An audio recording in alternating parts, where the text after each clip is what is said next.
Bien, continuamos aquí a su servicio para hablar hoy de un tema de índole clínico, de índole médico. Vamos a hablar acerca de cuándo ir al psiquiatra. Y para desarrollar este tema me encuentro hoy en la compañía de la doctora Mónica Juliet Suárez Díaz. Ella es psiquiatra, tiene su consultorio particular en el edificio Comeva, en la ciudad de Ibagué, en el piso 8, exactamente el consultorio es el 805. Yo creo que podemos empezar desarrollando este tema hablando acerca de qué es la psiquiatría. Jader, la psiquiatría es la rama de la medicina que se encarga de estudiar las enfermedades mentales en el individuo. No solamente las enfermedades que puedan limitar su funcionamiento psicológico, laboral, académico, social, sino también buscar una estabilidad y un bienestar completamente. El psiquiatra ayuda a que este paciente pueda lograr esa estabilidad emocional, no solamente física, sino emocional. La OMS dice que salud se refiere a la no enfermedad del individuo, pero salud no es solamente la parte física, sino también se requiere salud mental. Salud física y mental es lo que hace que el ser humano tenga bienestar. Acaba usted de mencionar un término o una frase, salud mental, doctora Mónica. ¿Qué podemos entender por eso, por salud mental? Salud mental significa estar en paz no solamente contigo mismo, con tus pensamientos, con tus emociones, con tus ideas, sino también poder ayudar a los demás a que se puedan desarrollar y puedan también ser felices en sus distintos campos. Por eso es que un ser es un ser social, no solamente es un ser individual, sino que a través de su propia individualidad ayuda a que los demás seres que están en su entorno con él se desarrollen y también puedan llegar a tener un bienestar físico, social, emocional. Hay personas que tienen algún tipo de conflicto mental, como ya usted lo acaba de mencionar, y no saben a dónde remitirse. Evitan de pronto ese puente con el médico general y quieren ir ya o tienen la oportunidad de ir ya al especialista, pero no saben a dónde ir, si al psicólogo o al psiquiatra. Hablemos un poco acerca de esa diferencia y orientemos a los televidentes acerca de cuándo ir al psiquiatra, por ejemplo. La psicología y la psiquiatría son diferentes pero complementarias. El psicólogo es un terapeuta que estudia en la universidad, es una persona preparada para poder ayudar al paciente por medio de las terapias psicológicas que hay de diferentes tipos a poder resolver sus dificultades en este momento emocionales que lo están limitando. El psiquiatra es un médico que se especializa en la psiquiatría, que es una especialidad que dura más o menos 3 años según la universidad que le corresponda y que con esta capacitación, con esta especialización de 3 años, es capaz de ayudarle al paciente a también resolver sus problemas. ¿Pero por qué el psiquiatra? Porque es que muchas enfermedades mentales no son solamente conductuales, también son alteraciones biológicas de ciertas sustancias neurotransmisoras a nivel cerebral que requieren medicamentos. Entonces, no solamente vamos con la parte psicoterapéutica, sino también con la parte farmacológica, y eso lo debe hacer una persona especializada en el campo médico, que conozca no solamente el funcionamiento orgánico del individuo, sino también su funcionamiento psicológico. Hablemos un poco, doctora Mónica, acerca de esa parte medicamentosa. Algunos pacientes, algunas personas evitan acudir al psiquiatra porque dicen yo no voy al especialista porque me van a empepar, porque me van a dormir, porque voy a mantener somnolento a causa de las pastillas. ¿Cuándo es necesario utilizar la parte farmacológica con los pacientes? Bueno, no todas las veces que se va al psiquiatra se va a medicar. Ese es el temor de muchos pacientes, incluso ese es el tabú, de no voy al psiquiatra porque primero no estoy loco y segundo me van a empepar. No. Ir al psiquiatra es tan normal como poder ir, por ejemplo, al odontólogo a que me revisen los dientes y mirar mi salud oral, o al cardiólogo porque miremos cómo está mi corazón funcionando. Así puede ser la ida al psiquiatra. Quiero ver cómo está mi salud mental o veo que algo de pronto no está funcionando de la manera adecuada y quisiera que un especialista me ayudara en esto. Ir al psiquiatra no solamente te va a evaluar toda tu esfera emocional, cognitiva, sino también te va a ayudar a resolver esos problemas por medio de psicoterapia, pero también hay muchas patologías mentales que no son voluntad del paciente que el paciente esté así. Hay sintomatología que no son voluntad del paciente que el paciente se esté sintiendo así. Son alteraciones biológicas, de sustancias, de neurotransmisores que están en nuestro cerebro, en nuestro sistema nervioso central, que hacen que el paciente sienta, piense y esté funcionando de esa manera inadecuada. Por eso, en algunos pacientes con algunas patologías claras que cumplen algunos criterios diagnósticos precisos y específicos, es cuando se debe medicar. No es a todos, solamente a los que lo requieren. Las edades, doctora Mónica, si vemos a un menor, se escucha muchísimo que ya un menor de 5 o 6 años ya tiene problemas emocionales, problemas mentales, ya sea por conflictos entre sus padres, porque él de pronto en el colegio le practican bullying, una cantidad de cosas que ya lleva a que un menor de edad tenga algún tipo de conflicto mental. ¿Desde qué edad y hasta qué edad una persona puede visitar al psiquiatra? El psiquiatra lo puede visitar desde cualquier edad. Para los menores de edad, menores de 18 años, pueden ir al psiquiatra infantil. El psiquiatra infantil es un especialista, es médico, hizo 3 años de psiquiatría y posteriormente hizo 2 años más de psiquiatría infantil. Es el especialista encargado de ver los menores de edad, desde la edad que el paciente presente sintomatología hasta los 18 generalmente, es el límite para que después siga viendo el psiquiatra general.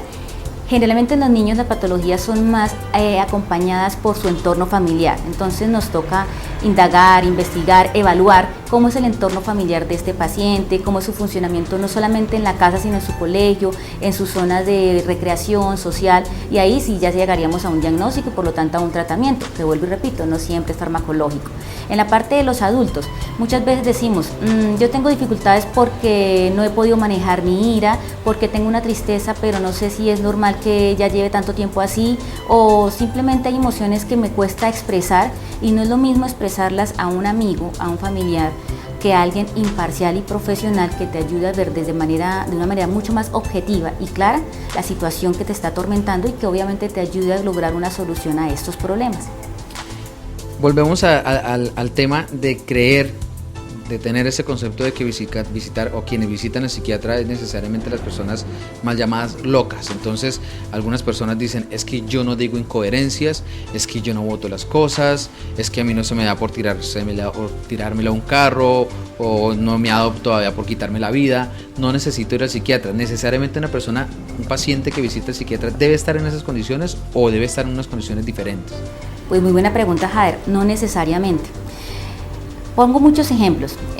Si tengo una ansiedad que no estoy manejando de manera adecuada, la ruptura amorosa que me está dando muy duro, la muerte de un ser querido, que no sé cómo estoy manejando este duelo, el poco control que tengo sobre mi ira, situaciones de estrés laboral, situaciones de disfunción de pareja, problemas con mi pareja, con mi esposo, con mi novia, con mi novio, problemas con mis hijos porque están en una etapa adolescencial y no sé cómo sobrellevarlos. Todas esas situaciones que nos pasan a todos en cualquier momento de nuestra vida y de manera cotidiana, son situaciones que muchas veces se nos pueden salir de las manos y en este caso se requiere que un personal profesional, imparcial y objetivo nos colabore.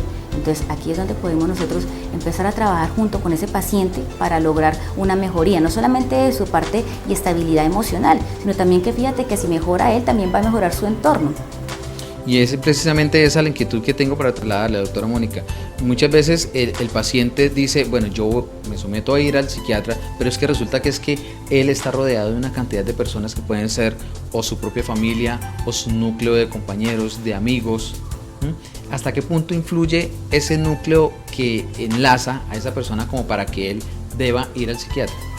Influye bastante porque en el entorno en que yo crezca, pues así me voy formando, pero es en la psicoterapia donde nos damos cuenta qué factores de riesgo o qué factores están perpetuando mis conductas no adecuadas y que además de eso me estén llevando a seguir sintiéndome igual siempre.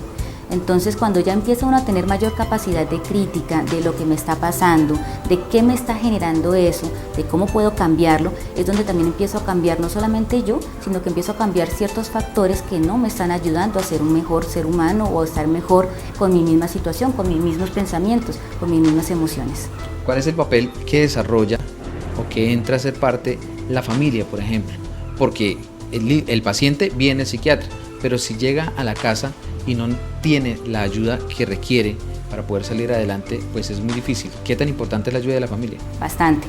La familia es un factor bastante importante, muy importante, porque por ejemplo, si hablamos de un menor de edad, pues evidentemente nos toca trabajar con la familia, porque el menor de edad pues no se va a ir de la casa hasta que no tenga su suficiente madurez emocional y económica para hacerlo. Por lo tanto, entonces necesitamos trabajar 100% con la familia. Y si es un adulto, pues es donde empezamos a trabajar no solamente con el individuo y el paciente, sino empezamos también a llamar a esas personas que de pronto son la gran dificultad que tiene el paciente. Ejemplo, si la dificultad es con la pareja, se le sugiere al paciente entonces que empiece un proceso de terapia de pareja. Si el problema es con cierto individuo, entonces tratamos de indagar en el paciente qué es lo que de esa persona te está generando tanta disconfort, tanta displicencia que no permites que las cosas se mejoren. Entonces volvemos al punto, el paciente cuando medida que se va conociendo él mismo va también cambiando muchos de sus comportamientos y también va cambiando muchos de sus factores que no le están permitiendo seguir evolucionando. ¿Cuáles son esas patologías más frecuentes, esas personas que vienen con más frecuencia con una enfermedad permanente a que usted trate con ellas? Generalmente los pacientes que ingresan ya a psiquiatría es porque, o a consulta con el psiquiatra, es porque han llegado a un límite en su funcionamiento que no les permite seguir siendo igual o funcionar igual que antes. Entonces hablamos, por ejemplo, de trastornos de ansiedad, pánico escénico, trastornos depresivos o depresiones, duelos que no se han elaborado de la manera correcta, sea porque un familiar, un amigo o alguien muy allegado ha fallecido o porque ha habido una ruptura sentimental o una separación de algo que querían mucho, por ejemplo un despido laboral. También encontramos pacientes que vienen por cuestiones de adicciones, sobre todo a sustancias psicoactivas y alcohol, de las cuales muchas de ellas podríamos prevenir, muchas de estas patologías podíamos prevenir con unas buenas campañas de promoción y prevención, que incluso se pueden iniciar en los colegios, en las empresas, en nuestro entorno básico de nuestra ciudad. Es importante llegar también a esa promoción y prevención a todos los lugares y a todos los rincones de nuestro país. En Colombia tenemos una estadística que es el 2.1 psiquiatras por cada 10.000 habitantes. Obviamente no daríamos abasto para atender a tantos, pero también vemos que es una cifra muy pequeña para toda la población. Y aún así nos quedamos cortos en diagnosticar y en tratar a todos estos pacientes.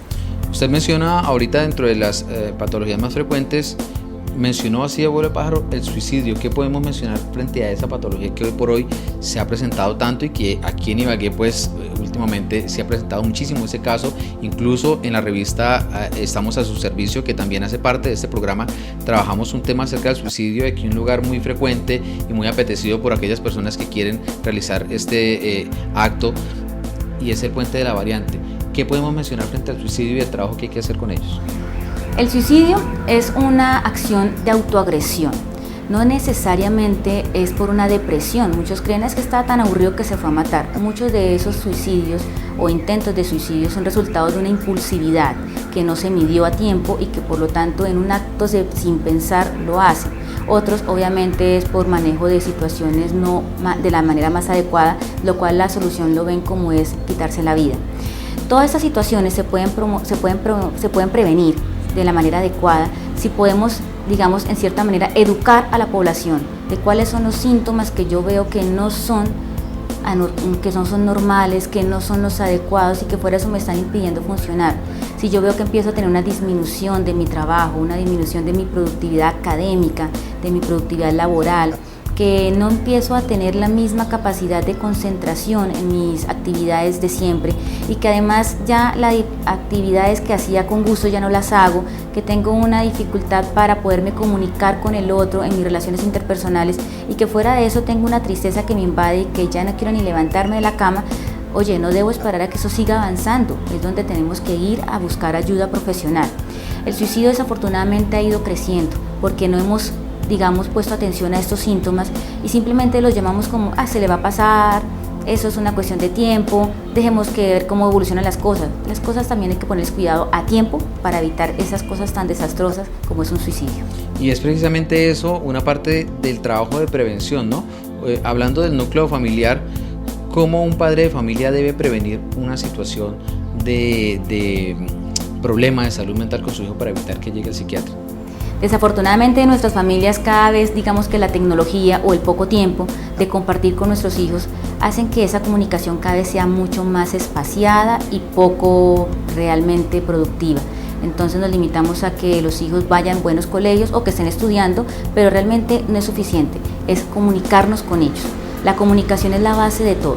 Si yo tengo una buena comunicación con mis hijos y tengo confianza en que ellos también puedan comunicarse conmigo, pues obviamente vamos a prevenir muchas cosas, porque si yo conozco cómo está mi hijo y empiezo a ver estos cambios en él, puedo decir algo no está bien, tenemos que hablar, qué te está pasando, porque muchos de estos casos o de estos niños que empiezan a tener cambios en su comportamiento, no los notamos sino cuando ya está muy avanzado el problema, que es el famoso ciberbullying. Por ejemplo, el niño empieza a tener cambios de comportamiento desde su casa, el papá nota que empieza a tener, o la mamá empieza a tener cambios en su comportamiento alimentario, ya no come igual que antes, ya no duerme igual que antes, ya no rinde igual que antes, o está agresivo, está irritable, está irascible, ya no se le puede hablar.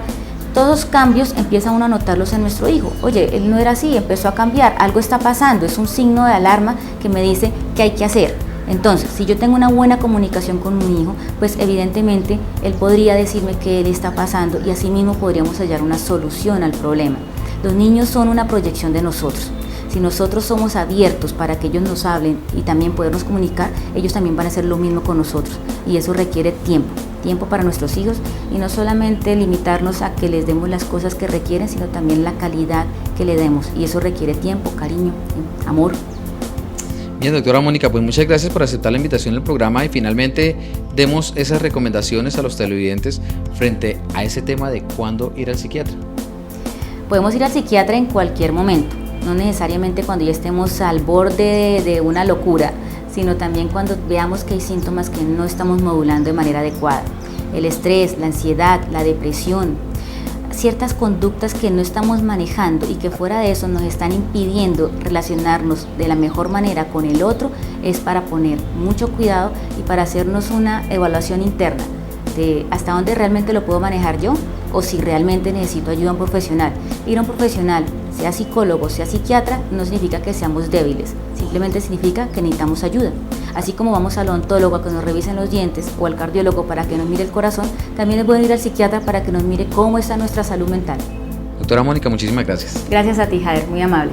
Bien, amigos televidentes, pues de esta manera hemos llegado una vez más a la conclusión de este programa de servicio a la comunidad, aquí a su servicio, hoy hablando acerca de cuándo ir al psiquiatra, un tema muy interesante. Yo les recuerdo a ustedes, quienes quieran visitar de forma personal a la doctora Mónica Juliet Suárez en la ciudad de Ibagué. Ella tiene su consultorio particular en el edificio Comeva, consultorio 805, las líneas telefónicas 311-226-2413 o 266-3579, les reitero, esto en Ibagué, Colombia. Con nosotros se puede comunicar a través del correo electrónico a su servicio ibagué@hotmail.com. Nos pueden buscar y agregar en Facebook, ahí aparecemos como a su servicio pegado, espacio Ibagué, a su servicio Ibagué, o visitarnos en YouTube, ahí digitan Jader Barrera y podrán ver el contenido completo de este espacio. Les recuerdo también que aquí en la ciudad de Ibagué se está repartiendo de forma gratuita la revista Estamos a su servicio. Esto es un medio de comunicación que ustedes, nuestros televidentes, los ciudadanos ibaguereños y tolimenses, pues nos han pedido. Muchos nos decían o nos dicen en las calles, no tenemos acceso a poder ver este tipo de programas tan informativos y tan buenos. Pues bien, de esta forma entonces hemos desarrollado muchos de los temas que ya hemos trabajado aquí en el programa y los hemos plasmado aquí en la revista. De igual forma traemos temas nuevos, temas muy interesantes y los estamos distribuyendo por toda la ciudad de forma gratuita. Dentro de 8 días ustedes, amigos televidentes, no olviden que tienen nuevamente una cita con nosotros para continuar conociendo y aprendiendo más acerca de temas de interés. Recuerden que aquí nosotros siempre estamos a su servicio.